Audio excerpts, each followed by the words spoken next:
Première question rapide, le petit sondage avant les questions cette fois-ci. Qui a déjà monté ici une société? Ouais, alors ça fait pas mal en fait.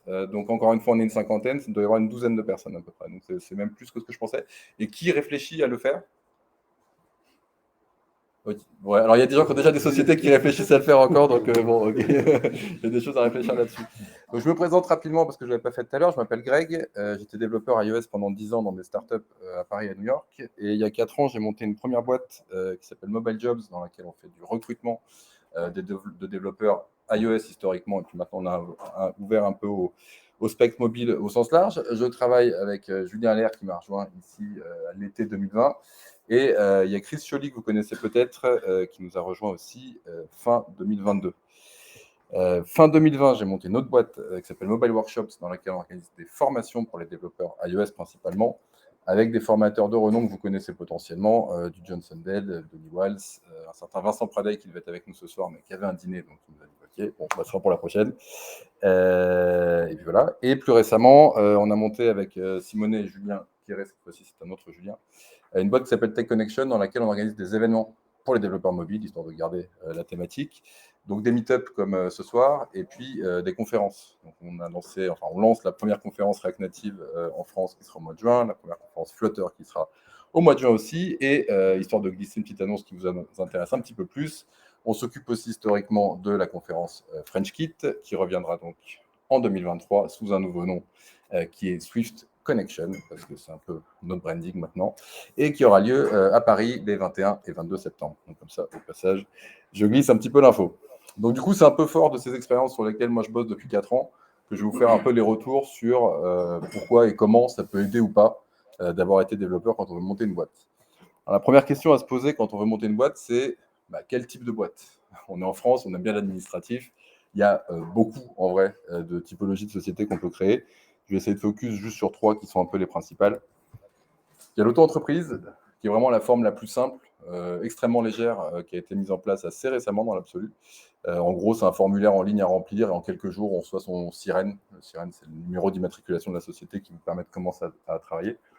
C'est une forme de société qui est assez limitée. On est obligé d'être tout seul, on ne peut pas avoir d'associé. On est limité en chiffre d'affaires à 77 000 euros, quelque chose comme ça, je crois. Et on ne peut pas avoir de salariés, si je ne dis pas de bêtises. Enfin, c'est assez limitant et limité comme format. On a ensuite la SARL, Société à responsabilité limitée. Là, pour le coup, plus de limite de chiffre d'affaires. On peut avoir des associés. Si on est tout seul, ça s'appelle une EURL, avec le U de unipersonnel. Et l'autre assez classique qu'on croise assez souvent, c'est la SAS. Et pareil, en version avec un U quand on est tout seul, pour société par action simplifiée, et la SASU. Alors, plusieurs différences à comprendre dans ces différentes topologies de société. La première, c'est que quand on crée une SARL ou une SAS, on va créer ce qu'on appelle une personne morale. C'est-à-dire que la société va être détachée de vous, ce qui n'est pas le cas en auto-entreprise. Alors ça, on pourrait se dire, on s'en fout. C'est un impact assez important, en particulier par rapport au chômage. Le chômage en France, c'est quand même le moment idéal pour monter une société, parce que c'est le moment où vous avez et du temps et de l'argent. Sauf que le souci, c'est que si vous montez une auto-entreprise quand vous êtes au chômage et que vous gagnez de l'argent sur votre auto-entreprise, l'argent que vous gagnez va être déduit de votre chômage. Alors que dans une SARL ou SAS, comme c'est une personne différente de vous, en fait, ça ne change pas. Donc, vous pouvez facturer sur votre SARL ou sur votre SAS des milliers d'euros, des dizaines de milliers d'euros, des centaines de milliers d'euros, des millions, des dizaines de millions. Je peux continuer longtemps comme ça. Ça vous permettra de continuer à toucher à titre personnel votre chômage à côté. Donc ça, c'est un peu le pro-type assez classique. Beaucoup de gens qui se lancent dans l'entrepreneuriat, généralement, viennent du monde du CDI, se débrouillent pour faire une rupture conventionnelle ou se faire virer pour avoir le chômage, montent une SAS ou une SARL à côté et donc peuvent commencer à facturer dessus tout en continuant à profiter du chômage, le temps de set-up un peu tout ça. Alors, la forme la plus simple et la plus logique d'entrepreneuriat quand on est développeur, c'est de devenir freelance, le freelancing. Le freelancing, en gros, c'est souvent assez similaire à ce qu'on pourrait faire en CDI. C'est-à-dire qu'on va travailler, au lieu d'être salarié d'une entreprise, on va être prestataire potentiellement de la même entreprise. D'ailleurs, il y a des boîtes qui sont ouvertes aux deux. C'est assez simple dans l'absolu, dans la mesure où on a un seul client, donc un seul client, un seul contrat, une seule facture. Enfin, il n'y a pas trop d'administratif à faire à côté. Ça se passe plutôt bien. C'est assez souple, parce que du coup, trouver une mission en freelance par rapport à du CDI, ça va assez vite. Surtout quand on est accompagné par une superbe entreprise qui s'appelle Mobile Jobs. C'était subtil, non, c'est bon.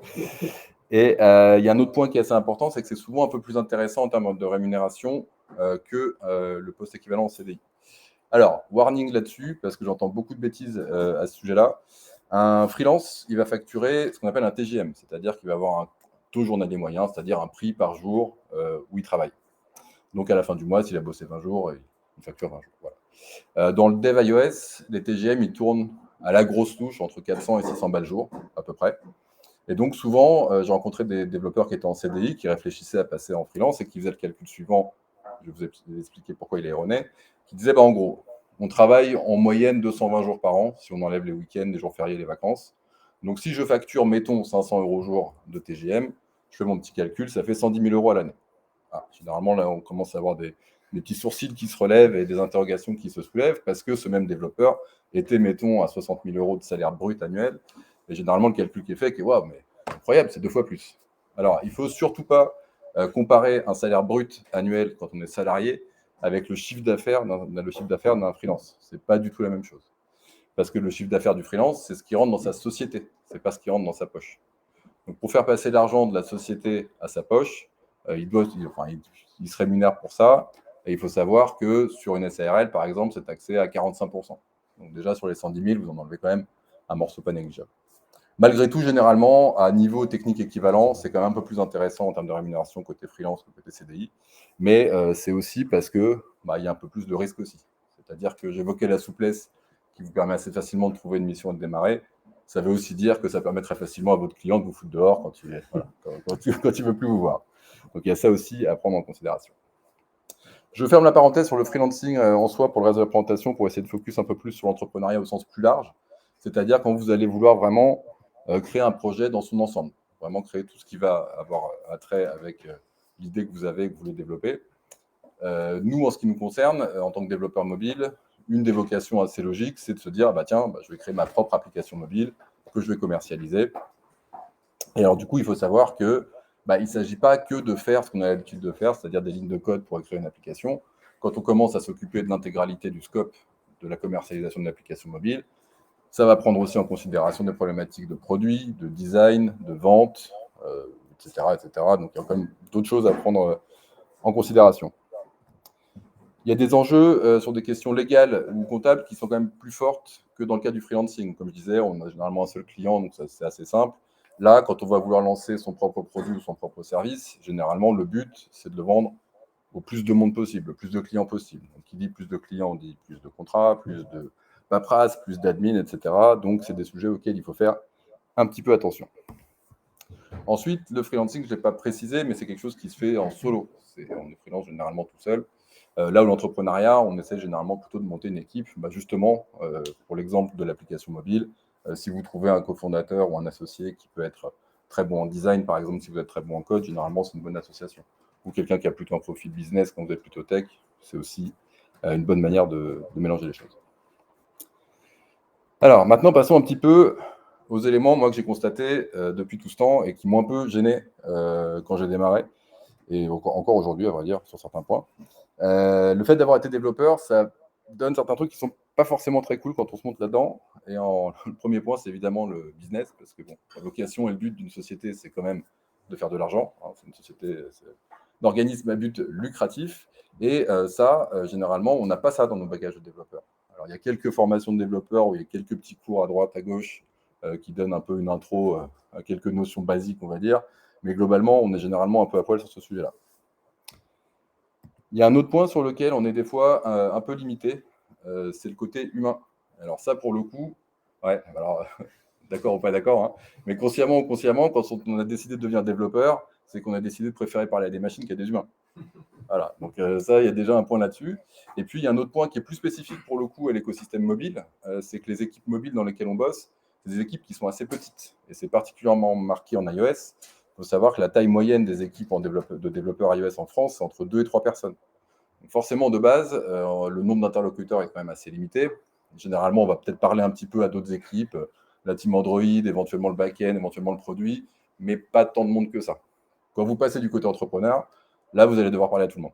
Donc, y compris les gens avec lesquels vous n'avez pas envie de parler, et surtout avec plein de profils différents, plein de typologies de de gens différents. Donc, il y a ce côté-là qui peut être aussi un frein des fois, quand on a plus l'habitude d'être tranquille en solo avec son écran. Là, pardon l'expression, faut sortir un peu les doigts de ce côté-là. Ça aide un peu.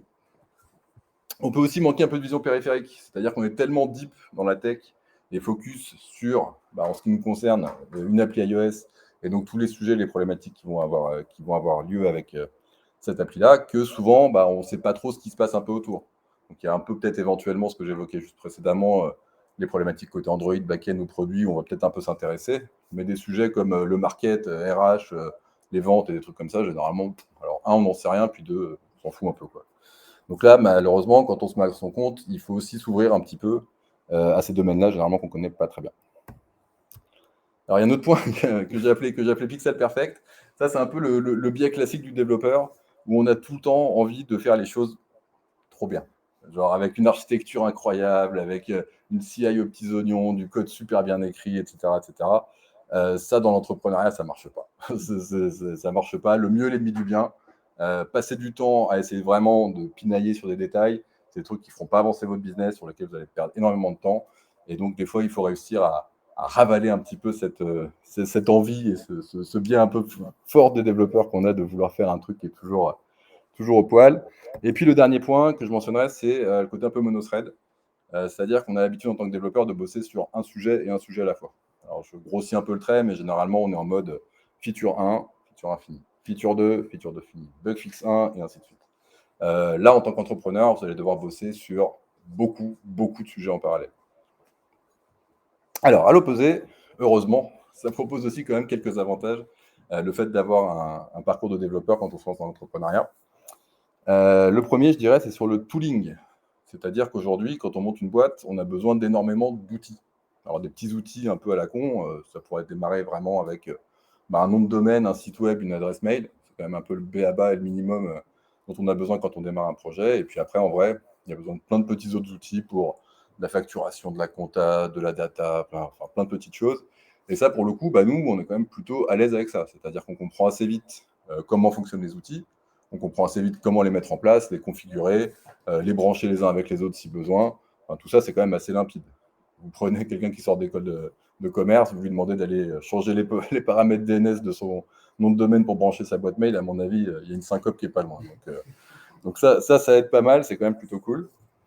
Et puis, alors, il y a un autre, alors c'est quand même assez obvious, mais en tant que développeur, on sait développer. Ouais, c'est quand même pas bête. Mais du coup, tous ces petits outils que j'évoquais précédemment, s'il n'y en a aucun qui fait exactement ce que vous voulez, on n'est généralement pas trop mauvais pour mettre la main à la pâte et du coup faire un truc sur mesure qui peut régler un des problèmes qu'on a. Et ça, qu'on soit sur un outil ou un service très tech ou pas du tout. Moi, dans mon cas, les boîtes que j'ai, c'est du recrutement, de la formation, de l'événementiel. Il y a zéro tech dans l'absolu sur ces sujets-là. Malgré tout, on a quand même un tooling qui est assez bien foutu. Et d'ailleurs, sur la partie recrutement, tout l'outil qui nous sert à suivre nos développeurs, nos candidats, etc., c'est un outil que j'ai développé moi, en JavaScript. On est aussi plutôt bon sur toutes les questions de méthodologie, généralement. Alors, je suis le contre-exemple, d'accord. Voilà. Mais généralement, on a quand même l'habitude de suivre un peu, d'avoir des process, de faire des choses un peu carrées. Et ça, c'est aussi quelque chose qui peut aider pas mal quand on passe du côté entrepreneur.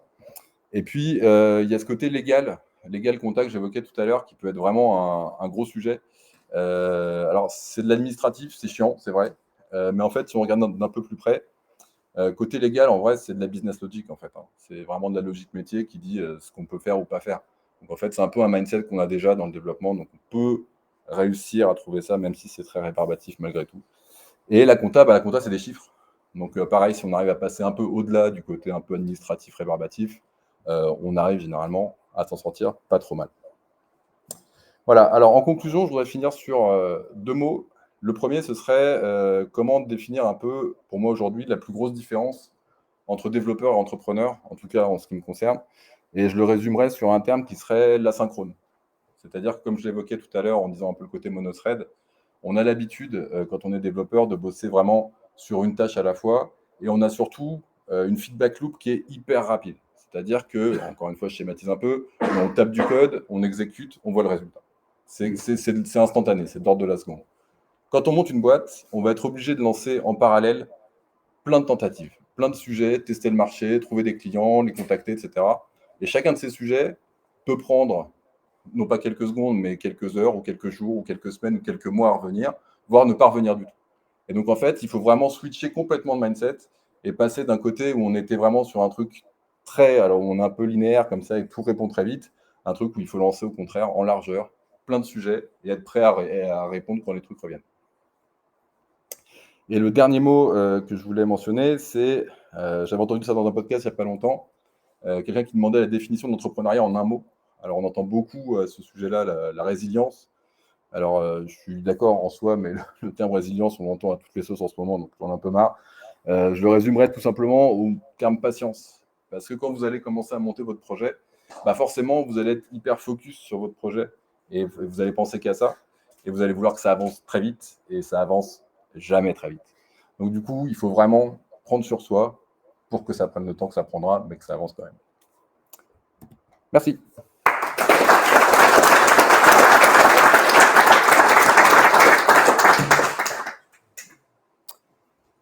Il n'y a personne pour me demander s'il y a des questions. Alors, moi, je dois vraiment tout faire ici, c'est dingue. Alors, est-ce qu'il y a des questions?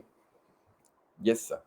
Maintenant que tu as un peu plus d'expérience sur l'entrepreneuriat, si tu vas recommencer là aujourd'hui de zéro, imagine que du coup tu recommences de zéro, qu'est-ce que tu ferais différent par rapport à l'époque? Qu'est-ce que tu ferais deux, trois petits trucs que tu as mal fait, ouais. Et maintenant avec l'expérience que tu as, tu te dis ah non, je ferais ça différemment. Ah, c'est une très bonne question. Je pense que les biais que j'ai évoqués, à mon avis, je me les suis bien pris, chacun comme il faut, à vouloir faire des trucs un peu trop bien, un peu trop polissés. Le développement, je me suis mis dans un tunnel à un moment de 6 mois de dev pour nous faire une plateforme sur mesure. Pauvre Julien, j'ai laissé en carafe pendant ce temps-là. Je sais pas. Ouais, c'est ça. Maintenant, on est en train de revenir sur un Notion, tu vois. Donc, je ne sais pas si c'était un calcul hyper intéressant. Bah, encore le biais du développeur, tu vas vraiment un peu vouloir faire tout par soi-même. Quoi d'autre? Peut-être s'entourer un peu plus. J'étais beaucoup solo au début. Et c'est vrai que c'est quand même, enfin, discuter, échanger, c'est hyper important. C'est quelque chose qui est assez facile enfin, c'est facile, ça dépend pour qui, mais dans le monde du développement, c'est assez cool. On a quand même beaucoup d'événements. C'est très facile de trouver un meet-up, d'aller se poser, d'écouter, échanger. Voilà. Dans l'entrepreneuriat, c'est plus compliqué en fait. Paradoxalement, c'est un milieu qui est hyper segmenté. Il y a mille et une formes d'entrepreneurs et d'entrepreneuriat. J'essaie de postuler à je ne sais pas combien de clubs d'entrepreneurs, des trucs comme ça. C'est en fait assez compliqué parce que tu en as où ils vont te demander si tu n'as pas levé 3 millions, tu ne rentres pas. Tu en as d'autres, c'est si tu n'as pas 25 salariés, tu ne rentres pas. Tu en as d'autres, c'est des entrepreneurs, mais ils ont 19 ans et quart de moyenne d'âge. Enfin, donc ça, c'est un peu complexe et du coup, c'est vrai que c'est pas évident de trouver une communauté comme on peut l'avoir. Enfin, c'est moins facile en tout cas que dans le monde du dev.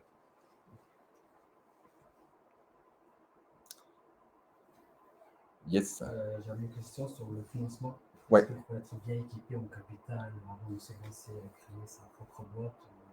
Alors, ça dépend vraiment de ce que tu vas vouloir monter. Alors, ah oui, pardon, je répète pour les gens qui sont ici. La question sur le financement, est-ce qu'il y a besoin vraiment d'avoir des fonds pour démarrer? Ça va vraiment dépendre de ce sur quoi tu démarres. Et pour le coup, il y a quand même énormément de business qui peuvent se lancer avec relativement peu de choses. C'est devenu très peu coûteux aujourd'hui de s'équiper avec plein d'outils. Il y a un nombre, alors on ne s'en rend pas forcément compte quand on est dev, mais il y a un nombre d'outils SaaS qui te permettent de faire à peu près tout ce que tu peux penser ou imaginer et qui te coûtent entre 5 et 10 balles par mois. Qui font que, en gros, tu peux assez facilement automatiser beaucoup de tâches à des coûts relativement abordables. Donc, c'est vraiment pas une nécessité. Et après, pour le coup, c'est un sujet que je connais assez mal, mais je crois que c'est quand même un peu un chemin de croix, surtout en ce moment. Passer les levées de fonds records il y a 1 an et demi où les gens prenaient 600 millions comme ça et disaient au revoir. Aujourd'hui, c'est un peu galère de lever des fonds. Et on revient beaucoup. Il y a l'opposé de la levée de fonds, on appelle ça le bootstrap. Donc, on parle de boîtes bootstrap, c'est des boîtes qui démarrent sans apport de fonds extérieurs. Et il y a un gros retour un petit peu de cette philosophie-là par rapport à la toute-puissance de la levée de fonds, qui était quand même un peu le chemin de grâce de l'entrepreneuriat français des 10 dernières années, en gros. Et donc, ouais, c'est tout à fait faisable et tu trouveras généralement de quoi t'aider. Et puis, comme je le disais au début, tu as évidemment la case chômage qui est le meilleur accélérateur de start-up en France, quoi, donc, qui permet généralement de démarrer. Et bon, si au bout de 6 mois, 1 an, ça ne décolle pas, bah, tu ne seras pas à la rue, quoi. Je crois que tu avais une question là-bas. Peut-être une question, mais tu as parlé de transition de CDI à freelance ou CDI à entrepreneuriat. Et est-ce que tu as vu des transitions de freelance à entrepreneuriat, plus ou moins? Quelqu'un qui serait freelance et qui commence à Ouais. créer une boîte, est-ce qu'il doit créer une autre boîte ou essayer de faire son art sur son freelance? Tu Est-ce as autant de montages possibles. Hein? Que de l'imagination. Ouais, en fait, en vrai, tu es assez peu limité. C'est-à-dire que quand tu commences à comprendre un peu comment ça marche, dans l'absolu, des boîtes, tu peux en monter à peu près autant que tu veux. C'est plus ou moins toi, ton temps et la logique et la cohérence de ce que tu fais qui font que ça a du sens ou pas. Dans le monde des freelances, ce qu'on voit le plus souvent, c'est des freelances qui vont commencer à se rassembler pour former un peu des collectifs et qui, du coup, vont essayer de mutualiser entre eux, faire de la prospection en commun, mutualiser certains coûts d'outils, de facturation, de compta, etc., ou juridique, ou des choses comme ça. Donc, c'est souvent la première étape. Et après, sinon, alors, on n'en a pas beaucoup en France, mais tu as des freaks qui se mettent aussi à leur compte, qui deviennent éditeurs, en fait. Et donc, des gens qui développent eux-mêmes leurs applications. Moi, des gens comme ça, j'en voyais beaucoup quand je vivais à New York. Ici, on en a beaucoup moins, mais c'est possible. Enfin, ça l'était à l'époque, ça l'est toujours. Voilà, de te créer ton application. Alors là, pour le coup, ce que j'évoquais aussi à un moment, il faut que tu bosses sur tout le scope, c'est-à-dire que tu vas plus t'occuper uniquement de faire le développement, qui est un peu ton corps de métier, ton cœur de métier historique, mais il va falloir que tu sois capable de le marketer, de le designer, de le vendre et de faire un peu tout ça. Donc, ça se fait, mais je dirais que la première piste, c'est quand même généralement les frees ont tendance souvent à se regrouper. C'est un peu généralement la suite un peu logique pour mutualiser un peu tout ça. Est-ce qu'il y a une dernière question? Non? Super, merci.